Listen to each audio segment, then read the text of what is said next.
Bismillahirrahmanirrahim. Allahumma salli wa sallim wa barik ala Sayyidina Muhammad wa ala ali Sayyidina Muhammad. Assalamualaikum warahmatullahi wabarakatuh. Halo saudara-saudaraku yang dirahmati Allah. Selamat datang kembali di channel Warwa Story.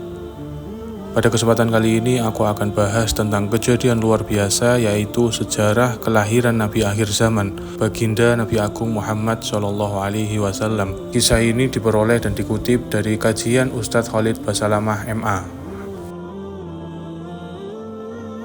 Awal kisah dimulai dari salah satu tokoh Mekah yang bernama Qusay bin Kilab. Qusay bin Kilab adalah salah satu keturunan dari Fihr. Fihr ini memiliki julukan atau nama lain yaitu Quraisy.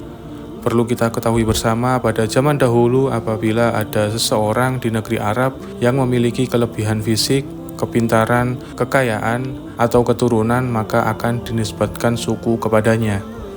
Dan kebetulan keturunan Nabi Ismail alaihi salam dengan suku Jurhum ada seseorang yang sangat menonjol bernama Fihr. Dan karena Fihr ini menonjol, maka dinisbatkanlah suku kepadanya, yaitu Quraisy. Dan salah satu keturunan Fihr ini adalah Qusay bin Kilab. Kita menengok ke belakang sebentar bahwa negeri Mekah awalnya dihuni oleh suku Jurhum yang hijrah dari Yaman. Kemudian datanglah salah satu suku yang ingin merebut Mekah dan berhasil, yaitu suku Khuza'ah. Dan salah satu pimpinan suku Khuza'ah pada waktu itu adalah Amru bin Luhai yang memasukkan patung ke Mekah. Suku Khuza'ah ini berkuasa sampai 500 tahun di Mekah. Dan ketika suku Jurhum dikalahkan oleh Khuza'ah, suku Jurhum sempat menimbun air Zam-Zam. Jadi 500 tahun suku Khuza'ah memimpin di Mekah, mereka tidak memiliki air sendiri, melainkan mereka mengambil air dari luar Mekah. Setelah 500 tahun Mekah dipimpin oleh suku Khuza'ah, Qusay bin Kilab sempat berpikir, bagaimana bisa Mekah yang sebelumnya dikuasai oleh suku Jurhum dan kakeknya Ismail alaihi salam direbut begitu saja oleh suku Khuza'ah. Walaupun sebenarnya pada waktu itu suku Jurhum dan Khuza'ah sudah berbaur, namun tetap pemimpin di Mekah adalah dari suku Khuza'ah. Qusay bin Kilab lalu mencoba memperbaiki ekonominya. Beliau berdagang sampai Allah membukakan kekayaan yang sangat banyak untuknya. Pada saat itu, pimpinan suku Khuza'ah yang bernama Hulail memiliki seorang anak wanita. Wanita itu terkenal cantik, anak raja. Lalu Qusay bin Kilab datang dan melamar anak perempuan dari Hulail itu. Dan pada saat itu Qusay bin Kilab diterima lamarannya oleh Hulail. Padahal sebelumnya umumnya jika ada suku Jurhum yang melamar suku Khuza'ah itu ditolak. Ketika mereka menikah, Qusay bin Kilab ini menunjukkan yang terbaik. Dia patuh, berbakti kepada mertuanya sampai mertuanya yang bernama Hulail itu meninggal. Waktu mertuanya sudah meninggal, Qusay menjalankan misinya. Qusay lalu menobatkan dirinya menjadi raja Mekah menggantikan mertuanya. Tetapi Qusay ditolak oleh suku Khuza'ah.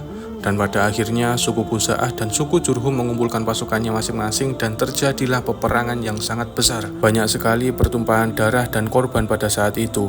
Melihat banyak sekali korban di situ, Qusay bin Kilab dan anak keturunan Hulail yang merupakan ipar dari Qusay bin Kilab sepakat bahwa harus ada yang menengahi mereka. Dan akhirnya ditunjuklah satu orang yang dituakan di Mekah pada saat itu yang bernama Ya'mur bin Auf.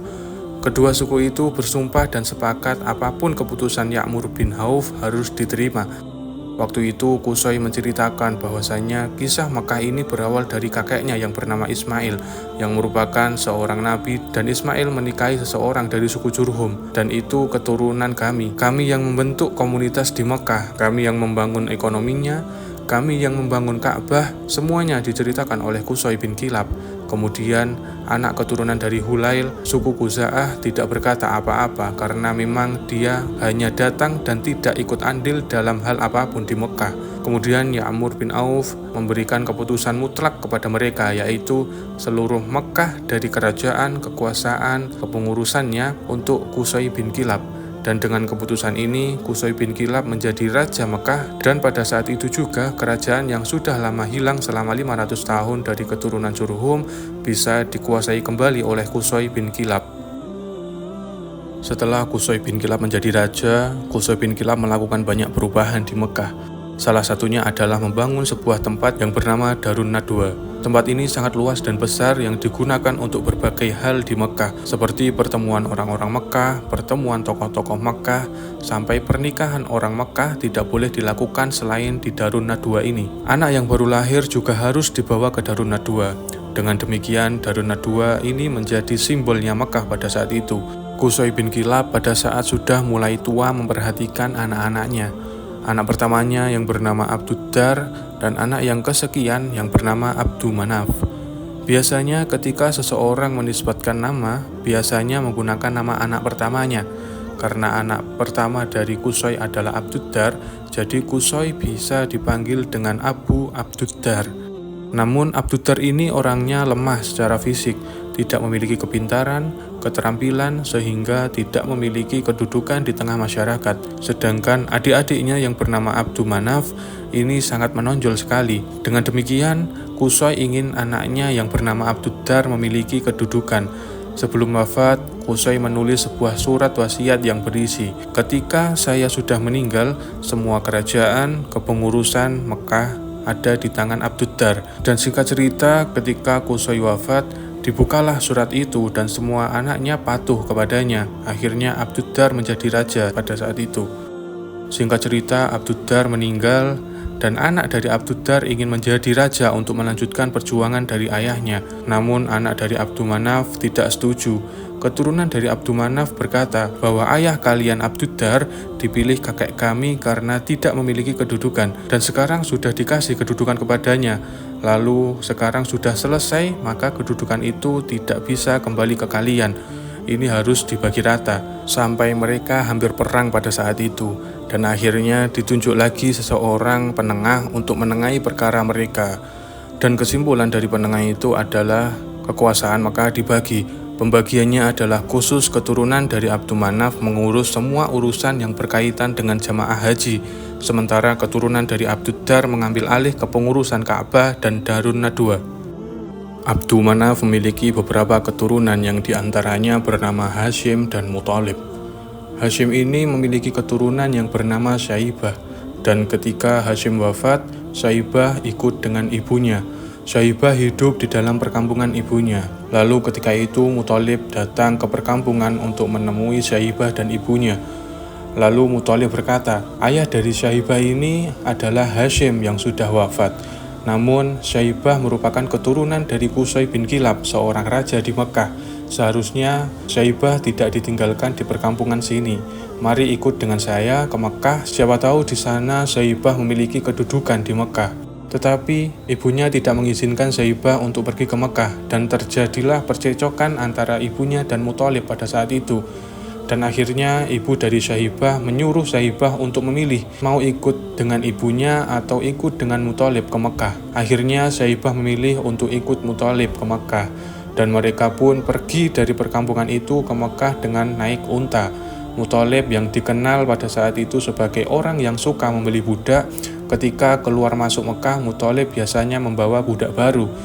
Dan ketika itu, Muthalib yang sedang memboncengkan Syaibah memasuki Mekah, dan masyarakat Mekah mengira bahwa Muthalib membawa budak baru, dan mereka berkata, itu Abdul Muthalib. Abdul Muthalib ini artinya adalah hambanya Muthalib, dan dari sinilah Syaibah biasa disebut dan terkenal dengan nama Abdul Muthalib. Sudah kita ketahui bersama bahwa Abdul Muthalib ini adalah kakeknya Nabi Muhammad SAW. Syaibah atau Abdul Muthalib ini memiliki seorang anak yang bernama Harits. Ketika Harits sudah bujang, sudah beranjak dewasa menginjak umur ke-17 tahun, Abdul Muthalib pernah bermimpi. Di dalam mimpinya dia mendengar ada yang berkata, "Galilah sesuatu yang baik." Lalu Abdul Muthalib bertanya, "Apa itu sesuatu yang baik?" Lalu suara itu menghilang.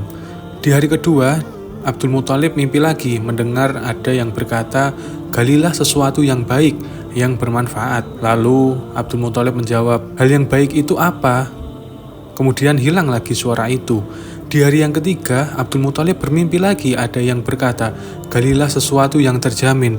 Kemudian Abdul Muthalib bertanya, "Apa itu sesuatu yang terjamin?" Dan suara itu menghilang lagi. Dan baru di hari keempat, dia bermimpi lagi mendengar seseorang berkata, "Galilah Zam-Zam." Dan Abdul Muthalib bertanya, "Apa itu Zam-Zam?" Kemudian Didengarlah jawaban itu, Zam-Zam adalah sesuatu yang bersih dan tidak pernah rusak. Dengannya engkau akan memberikan air untuk jamaah haji. Tempat air Zam-Zam itu berada di Rafas. Rafas itu bisa berarti busanya darah, atau busa yang bercampur dengan darah, atau memang busanya air. Ciri-cirinya adalah tempat air Zam-Zam itu ada darah yang bercampur dengan busa dan bercampur dengan tanah. Dikatakan lagi dalam mimpinya patokannya adalah di bawah burung gagak yang berwarna keputih-putihan dan di sekitar sarang semut. Pagi harinya ketika bangun tidur, Abdul Muthalib penasaran dengan mimpinya karena dia merasa bahwa mimpinya ini bukan sembarang mimpi.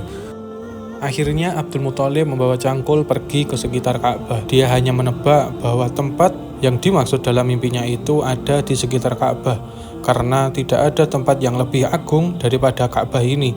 Di depan Ka'bah di antara Hajar Aswad dan Hijr Ismail ada patung Isaf dan Nailah.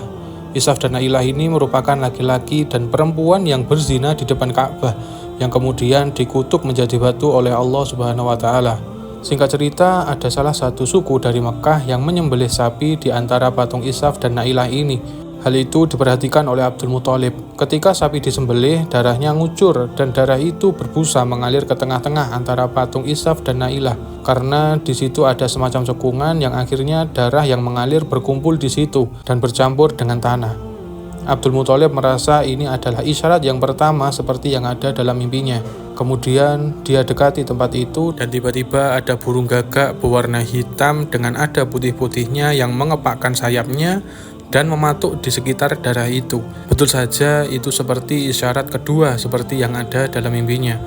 Dan isyarat yang ketiga adalah ada sarang semut. Dia melihat ada beberapa semut yang menggigit kakinya dan dia melihat juga ada lubang semut di situ.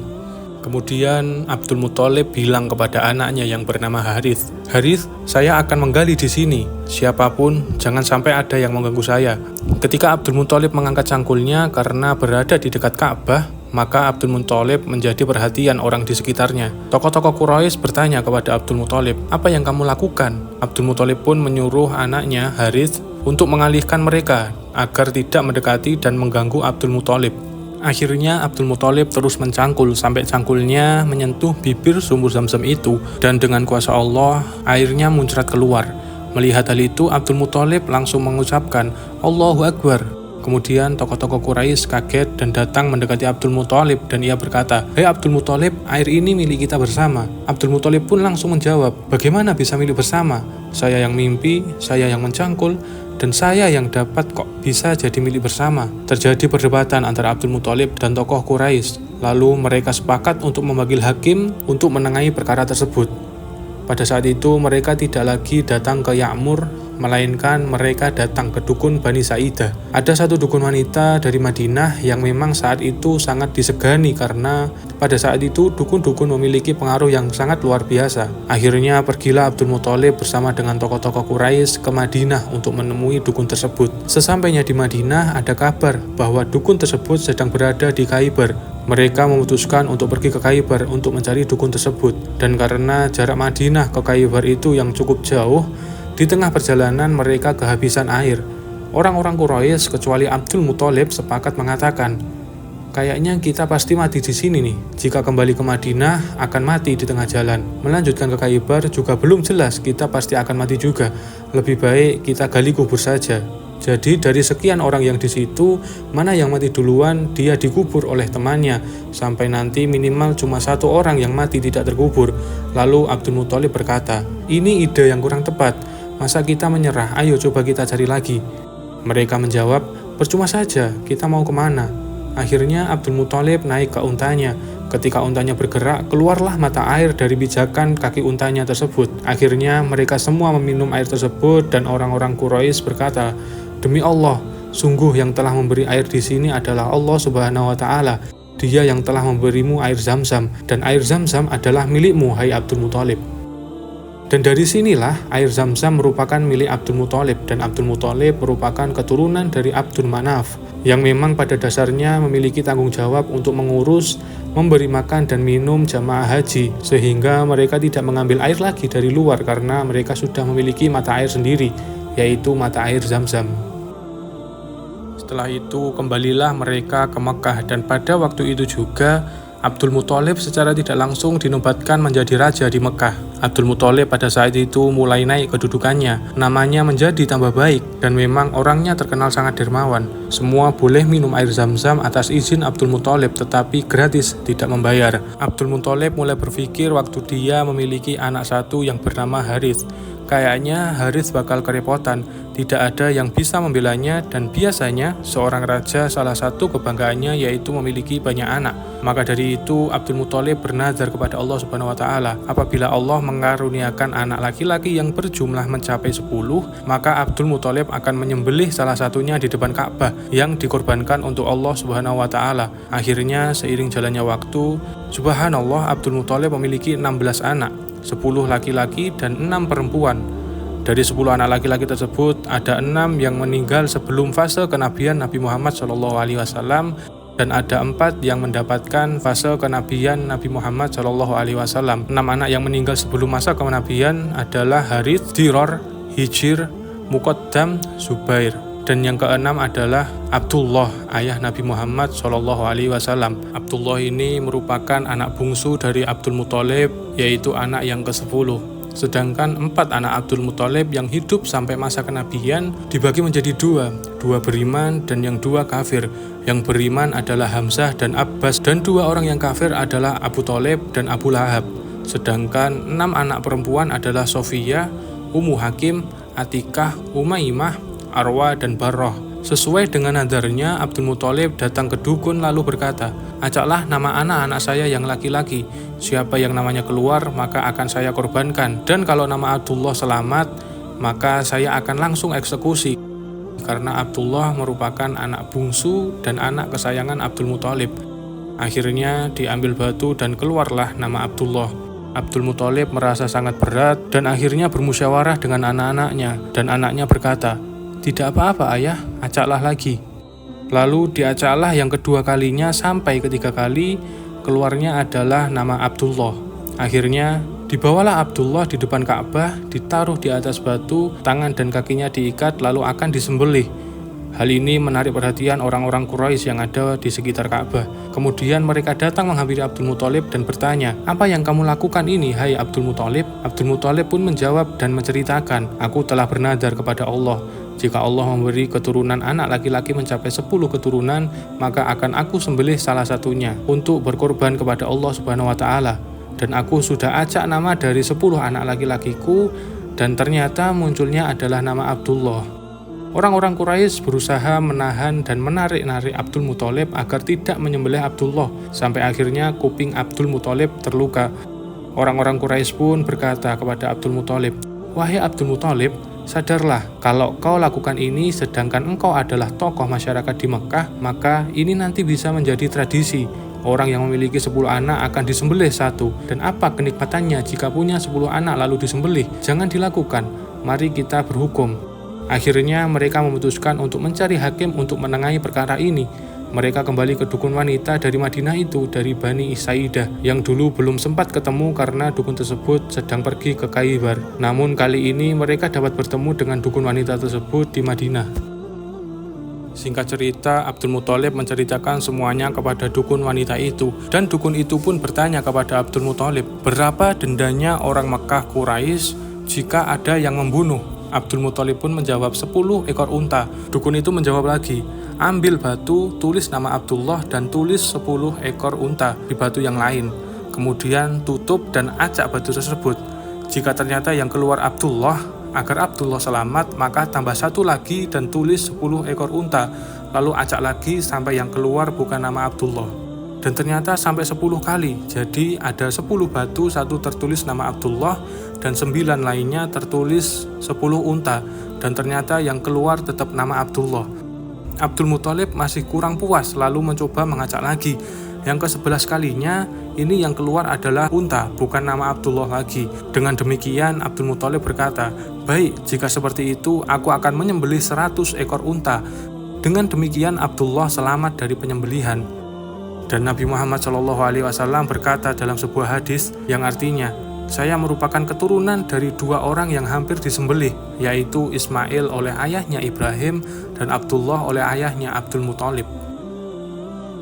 Singkat cerita, Abdul Muthalib menikahkan Abdullah dengan Aminah.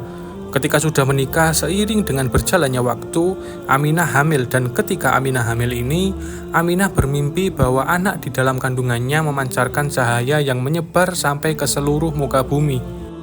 Dan dalam mimpinya tersebut, Aminah berkata, "Aku berlindung kepada Allah Subhanahu wa Ta'ala yang Maha Agung untuk bayi ini dari semua keburukan dan iri dengki orang lain." Ketika kandungan berumur 6 bulan, Abdullah meninggal dunia. Dan kemudian Nabi Muhammad SAW lahir pada tanggal 12 Rabiul Awal di tahun Gajah. Ketika kelahiran Nabi Muhammad SAW terjadilah beberapa kejadian yang diangkat oleh para ahli sejarah. Yang pertama adalah ketika Nabi Muhammad SAW lahir, terlihat bintang Ahmad. Orang Yahudi yang ada di Madinah meyakini bahwa ketika Nabi yang terakhir lahir, maka akan muncul bintang yang mereka istilahkan dengan nama bintang Ahmad. Hal ini dikemukakan oleh Hasan bin Thabit radhiyallahu anhu, seorang penyair Nabi Muhammad SAW. Kejadian kedua adalah ketika Aminah melahirkan Nabi Muhammad. Aminah melahirkan dengan sangat mudah, tidak merasa kesulitan sedikit pun. Bahkan ada kisah yang menceritakan bahwa Aminah melahirkan sendiri tanpa dibantu oleh orang lain. Kejadian yang ketiga adalah pada saat Nabi Muhammad SAW lahir, Nabi Muhammad mengangkat kepalanya ke langit, seakan-akan seperti orang yang sedang berdoa. Kejadian yang keempat adalah Nabi Muhammad SAW terlahir dalam kondisi sudah terkitan. Yang kelima, Nabi Muhammad SAW lahir tanpa terbebani oleh tali pusar. Melihat kejadian itu, kakek Nabi Muhammad yaitu Abdul Muthalib bangga dan berkata, "Sungguh pada cucuku ini ada perkara yang besar." Lalu Abdul Muthalib membawa bayi tersebut ke Ka'bah dan diberi nama Muhammad. Perlu kita ketahui bahwa sebelum Nabi Muhammad tidak ada satupun orang yang menggunakan nama Muhammad. Lalu dari mana Abdul Muthalib mendapat nama Muhammad?